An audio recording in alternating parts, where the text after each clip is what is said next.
Hello, fellas and fellaritas. Today is an important day. Today is the 1-year anniversary of the last time I fought in the UFC. I want to tell you a little bit about what my year post-UFC has been, because it's something not a lot of fighters talk about. Not a lot of fighters in my position have been put in the position to be able to talk about something like that. I think it's interesting. I think you guys will like it too. So here we go. Last night, August 5th, I went to Rob Font versus Sandhagen.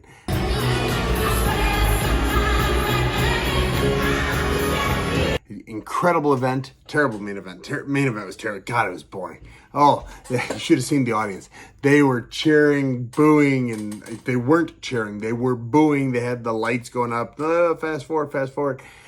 Me, Smiling Sam, I even started taunting him. See, get a takedown, Sandhagen, get a take. After he he sat on him for, better half of 25 minutes. Well, shoot, almost all of 25 minutes. Anyways, last night went to the UFC. Now, what you have to understand about the UFC and I is I've been in there for a long time. I was there for 8 years, real close to 8.5, somewhere in there. When I first got into the UFC, I had one kid, Reagan. Reagan was my one daughter. We were pregnant with Ivel, but we hadn't had Ivel yet. So when we got to the UFC, as I have always done, I take my family with me. I took Reagan with me, and so most of the staff, most of the UFC behind-the-scenes guys, and there have been new ones along the years, but a lot of the core people were there year one with Reagan.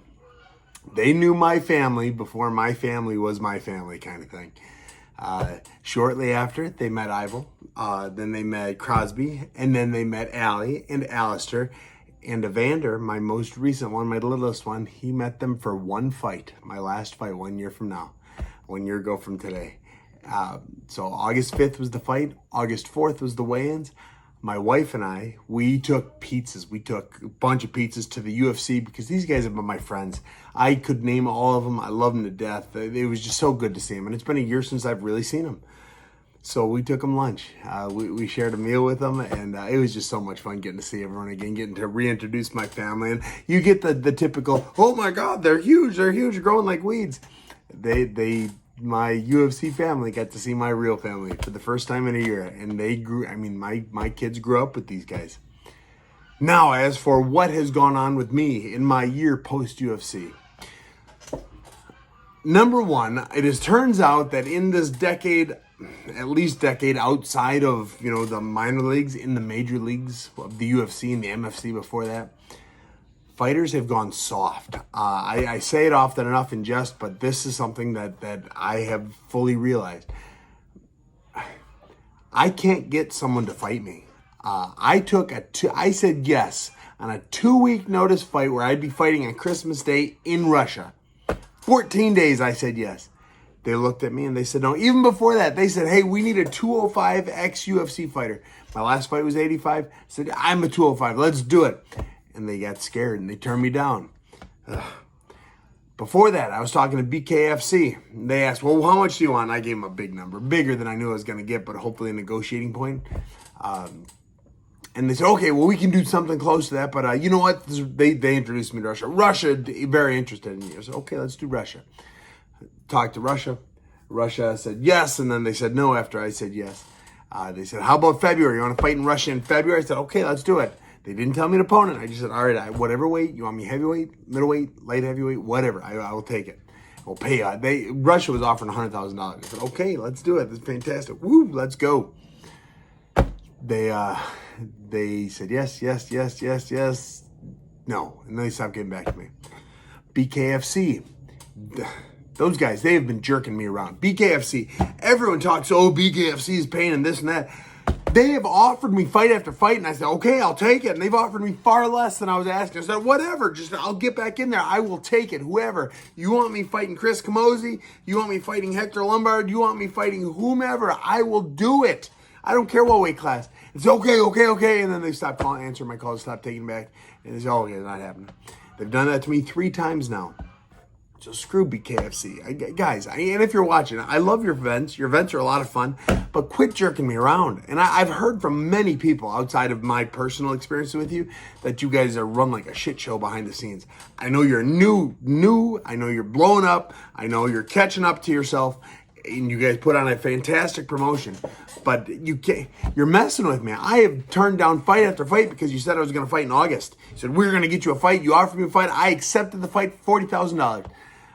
And that was your number. That was your number, you said. I said, okay, whomever, whatever weight class, I will take it. And then that was late June, I said yes. And then early July, you were on vacation and not getting back. I said, I'm in. You offered, I'm in, I'll take it. And then come like August 1st, oh yeah, it's not happening in August. Fuck you guys. That's ridiculous. I turned down 3 fights because I thought I was fighting for you guys. Thank you for that. Now, because I've been having such a hard time finding fights, my wife and I, we started a business. A lot of people like to think, well, after UFC, you're going to start a gym. No, I've done the gym thing. I've been a coach. I'm still a coach. I coach more now than I probably ever have before, but I've always been a coach. I don't want those problems. I don't want those headaches. I don't want to own my own gym. Maybe someday, but not today. What my wife and I started is we have a food truck. The Food Fight Truck. It is the greatest name that's ever been in food truck industry. Follow us on Facebook. Follow us on Instagram. The Food Fight Truck or Food Fight Truck at Food Fight Truck. We do fantastic. We have deep dish pizza, creamy mac and cheese. Follow us, you'll see it all. I don't mean to talk about it now, but on Facebook and Instagram, Food Fight Truck. We started a business about a month ago, and it's been going very well. There are a lot of details into this food truck finding. You just pulling up on the side of a street and offering it does nothing. You've got to schedule your appointments, where you're going, when you're going to be, what you're doing, and all that stuff.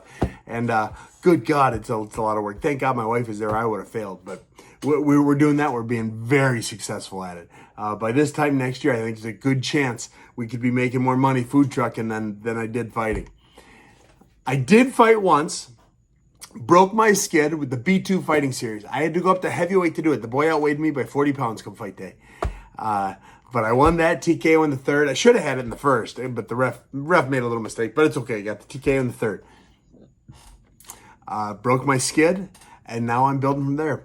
You know who I'm really talking with? Karate Combat. I found them in March, I think, and their show is incredible. What they put on and the entertainment of the fights it's just amazing. So it's similar to Point Karate, except they're really kicking the shit out of each other. Pardon my language. It's such fast-paced striking. You got the spinning stuff. It is the coolest striking martial art I've seen. It's better than Muay Thai. Muay Thai I've always thought was kind of boring. A lot of power shots, but that's slow. And this is cool stuff. I'm talking with them. They're interested in me. If you guys want to help me out, you go to their Facebook, your Instagram page, Karate Combat, and start saying, we want Smiling Sam. We want Smiling Sam. That would help me a ton. Because we're talking. I'm on their list. They're looking for opponents, which is one of those things. I got to get the opponent. I got to keep bugging them. I got to get there. I will be the karate Combat champion next year. PFL, they're talking to me. I'm far from done fighting. I love my food trucking, but fighting is where my passion is, where my heart is. And I'm not done with that. It's been a good year. It's been a strenuous year. I'm considering writing a book on the precautionary tale for future fighters. As modestly as I can put it, I am one of the most successful fighters in the history of fighting. And think about it. Y'all remember my streak. Before my streak, I had 16 fights in the UFC. That's unheard of. Then my streak happened where I lost 8. Well, I didn't win for 8 fights. Even though if you watch those fights, I won 4 of them at least, maybe 5. But monetarily, financially, popularity, I am one of the most successful fighters that has ever lived. So all the internet trolls, oh, Sam, you suck, this, that. I am, if any fighter were to model their career after me, it would be a good decision. Similar to I did after Hendo and Chael and guys like that. I was that level of fighter. I fought the best around the world, and I had a career longer than almost anybody. Now, fighters that don't have the career I have, fighters that make it to 5 fights, 6 fights, they win their first fight in the UFC. They know they're the greatest it's ever been. They know they will be champion. They know this and that. They lose a fight. Let's say they lose the next fight. They get cut. UFC doesn't let you lose 3 most of the time. They have to see something real special in you to let you lose 3. My book would be about the precautions of doing the fighting thing and how to prepare for the future. fighters, and you tell me in the comments, please tell me in the comments if you have more ideas for me. But fighters make no money before they're in the UFC. I mean, nothing. They just collect debt. Then they get in the UFC and they lose their first one. Most fighters lose their first fight in the UFC. Lose their first one, they make half their paycheck, $12,000 or $15,000, whatever your contract was. And you use that money to pay off the existing debt, but then you create more debt waiting for your next fight. Then you get your next fight, you win your second fight. Yes, you now have money. You finish paying off your debts. You have a little bit of money to live on, and then you keep progressing that way, like a normal job is. But UFC or fighting, once you don't have that UFC backing you, once you aren't making the money anymore, you don't have any talent. You don't have any skill. You can be a trainer. Oh, fantastic. Be a great trainer. Do you know how many UFC level trainers are out there that aren't any good? Lots of them. It's more than being a UFC to make you a good trainer. You have to be a good trainer to be a good trainer. It is a skill that takes a lifetime of dedication and talent to do. So you can be a trainer, but your income goes from a solid lot to a solid little until you learn how to do that. So my book would be, and what I'm discovering, and being the successful career I had, I've had the ability to start my farm. I've had the ability to take a year and not work nearly as much as I probably should have. But I get to the end of my finances and I see them. So we started our business and we're doing everything we can to make sure we can live happily and healthily and with our kids forevermore. But that has been the year in Smile and Sam. 1 year ago from today, August 6th, I had my last fight in the UFC. Today is also my 18th anniversary with my wife. Meeting her, not our wedding anniversary, but meeting her. 18 years ago today, I met her for the first time at the Bristol Renaissance Fair.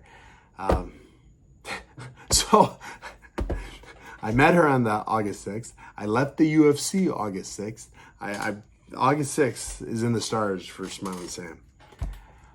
And then the last thing I really started doing this year, and I thank God for each and every one of you watching it that have watched it this far. Please continue liking, commenting, watching. As I've started my YouTubing. I've started my creator content. I'm a content creator. God, I hate that term, but it is what it is. I'm going hard, full bore into YouTube. TikTok started it for me. I love it. Instagram I've gotten better at. YouTube is where I'm really going to make a home. I have so much experience and more experience to come, but so much experience. And I have always lived my life, lived my career like an open book. Anything you guys want to know about what I'm doing, about what I did, about what other people should do, ask me. DM me on Instagram. That's probably the easiest way, but I do read every comment on here. So I appreciate you. I just passed the 3,000 viewed hours on YouTube. I just passed that. So now once I'm at 4,000, I'm monetized on YouTube, and I'm so excited. I can't wait till I'm making money with this. And maybe it'll never be a lot, but it'll be enough. And I think I have enough of a know-how to the sport to make this an interesting channel. So again, in the comments, tell me what you want to see more of. Yes, I'll do the prank calls. Good God, there's one guy every video. Where's the prank calls, Sam? You suck for prank calls. I will do the prank calls. I will prank call. I've already figured out what I'm going to do. I'm going to prank call Sean Strickland and tell him they offered me Nagano. Sean's going to be pissed. Anyways, I love you fellas. Thank you for watching. Thank you for subscribing. Thank you for all that. I'll talk to you soon.